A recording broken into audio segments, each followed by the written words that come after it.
Hi hello this is Gana. ఇప్పుడు మనం చెప్పుకోబోతున్న story my bad boy episode 54.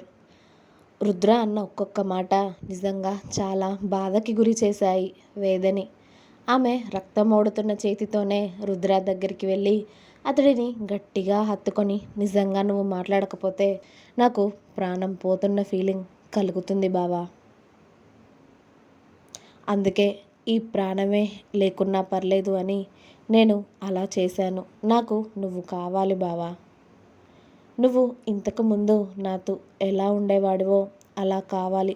Please నన్ను దూరం పెట్టకు బావా, లేకపోతే నేను నిజంగానే చచ్చిపోతాను అని మెల్లిగా అనుకుంటూ రుద్ర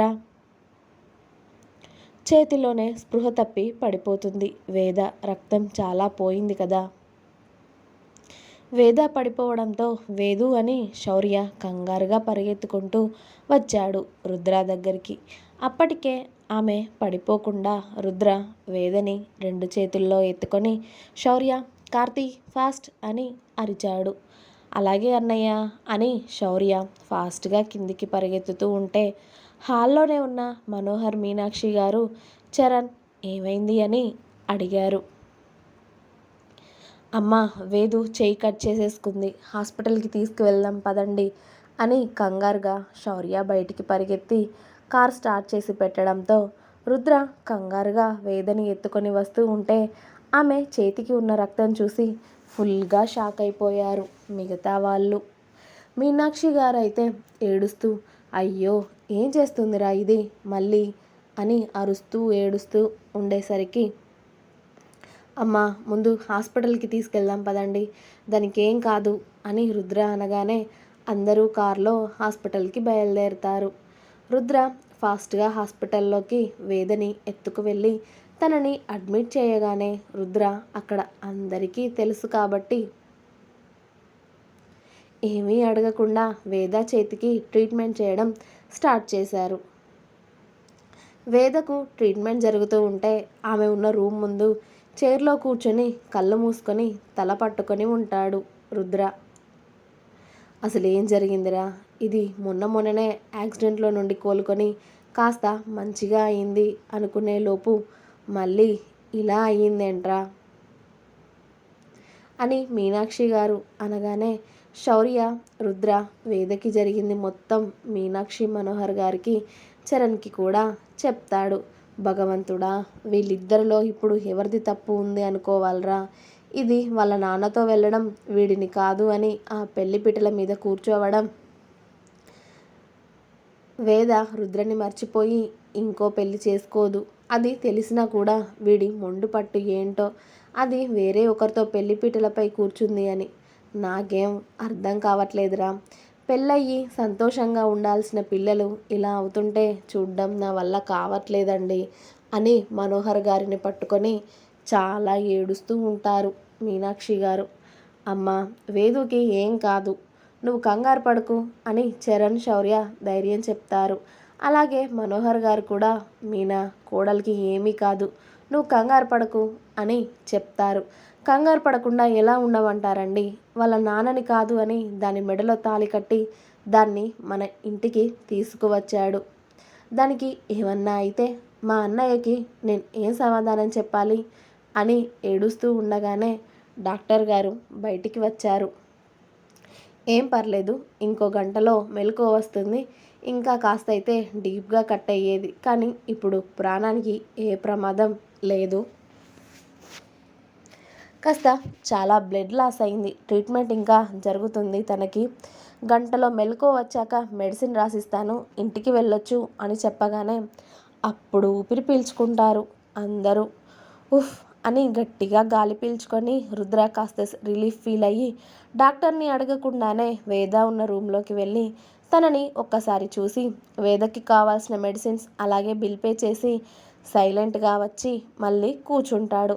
గంట తర్వాత మెల్లిగా లేచిన వేద తనకి హాస్పిటల్లో ఉంది అని అర్థం అవుతుంది.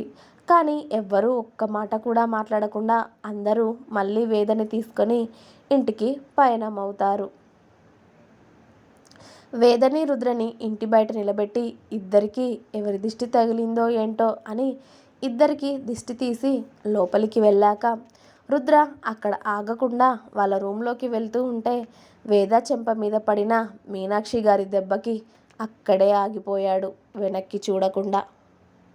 ఏమనుకుంటున్నావే నువ్వు? చచ్చిపోయి ఏం సాధిద్దామనుకుంటున్నావే? వాడేమైనా నిన్ను వదిలేశాడా? లేకపోతే పెళ్లి చేసుకోలేదా? ఇలా చేసి ఎవరిని సాధిద్దామనుకుంటున్నావు? చనిపోతే బాధలు తీరిపోతాయా? ఇలా చేసి వాడికి ఇంకా నువ్వు కోపం తెప్పించడం తప్ప ఇంకా నువ్వు సాధించేదేదైనా ఉందా? ఎందుకే ఇలా చేసి మమ్మల్ని బాధ పెడుతున్నారు? మీ ఇద్దరి పెళ్ళి అలా చేయాలి ఇలా చేయాలి అని ఎన్ని కలలు కన్నానో తెలుసా? సర్లే, అవేవీ జరగలేదు. మీ ఇద్దరి పెళ్ళి జరిగింది. మీ ఇద్దరు బాగుంటారు అనుకుంటే మీ ఇద్దరు ఇలా చేసి ఇప్పుడు ఎవరిని బాధ పెడదామనుకుంటున్నారు? మీ ఇద్దరి మధ్యలోకి మేమెవ్వరూ రావద్దు అనే కదా సైలెంట్గా ఉంటున్నాం. భార్యాభర్తల మధ్యలోకి రాకూడదు. మీ సమస్య మీరే పరిష్కరించుకుంటారు అనుకుంటే మీరు చేసే పనులు ఇవా? ఎవరు ఏమీ అనట్లేదు అనా మిమ్మల్ని ఇలా చేస్తున్నారు అని కొడుకుని కోడల్ని ఒకేసారి అడిగేశారు మీనాక్షి గారు. మీనాక్షి గారు కొట్టిన దెబ్బకి సైలెంట్గా వేద ఏడుస్తూ ఉంటే చరణ్, శౌర్య వేద దగ్గరికి వచ్చి, మమ్మీ, అసలే తను హాస్పిటల్ నుండి వస్తే మళ్ళీ నువ్వు ఇంకా కొట్టి బాధ పెడతావెందుకు అని వేద కన్నీళ్ళు తుడుస్తూ ఉంటారు. కోడల్ని అనాల్సినవన్నీ అనేసి మీనాక్షి గారు కొడుకు ముందుకు వెళ్ళి, ఏంటి రుద్ర, దాని తప్పే ఉందిరా? దాన్ని వాళ్ళ నాన్న తీసుకువెళ్తే అదేం చేస్తుంది? వాళ్ళ నాన్న చనిపోతా అని బెదిరిస్తేనే కదరా వాళ్ళ వెంట వెళ్ళింది. లేకపోతే నువ్వంటే దానికి ఎంత ప్రాణమో నీకు తెలియదా? ఎందుకురా ఇలా చేస్తున్నావు? కాస్త ఇద్దరూ బాగుండండి నాన్న.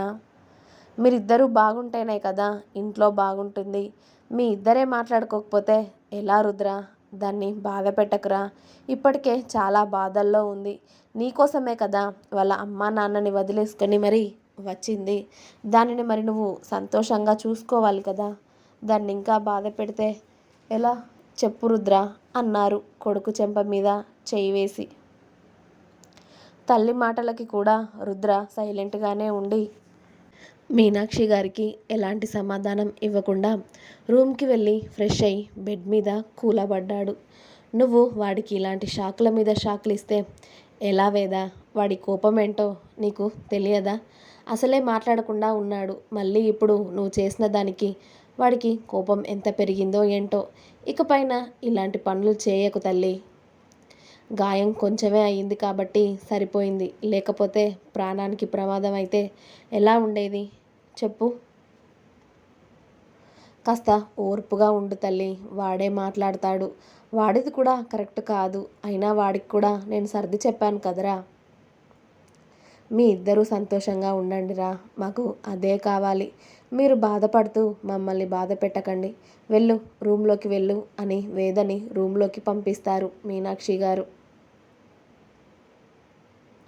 చేయికి కట్టుతో మెల్లిగా వాళ్ళ రూమ్లోకి వెళ్ళేసరికి రుద్ర బెడ్ రెస్ట్కి ఆనుకొని కనిపిస్తాడు.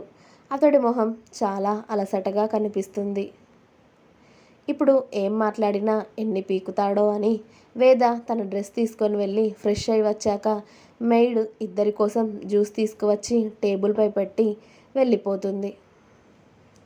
వేద ఫ్రెష్ అయి వచ్చి బెడ్ మీద కూర్చునే వరకే రుద్ర కళ్ళు తెరవలేదు.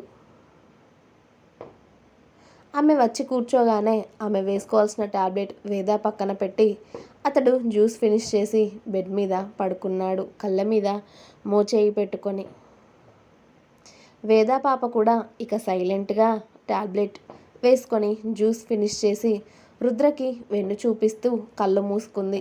లీటర్ రక్తం కార్చింది కదా, ఇక నీరసంగా ఉండడంతో. ఇంకా ఉంది. మీకు నా స్టోరీ నచ్చినట్టయితే ప్లీజ్ లైక్ చేయండి, షేర్ చేయండి, కామెంట్ చేయండి. అలాగే సబ్స్క్రైబ్ చేసుకోవడం మాత్రం మర్చిపోవద్దు. ప్లీజ్ సబ్స్క్రైబ్ మై ఛానల్ గనా stories world. Thank you. Bye.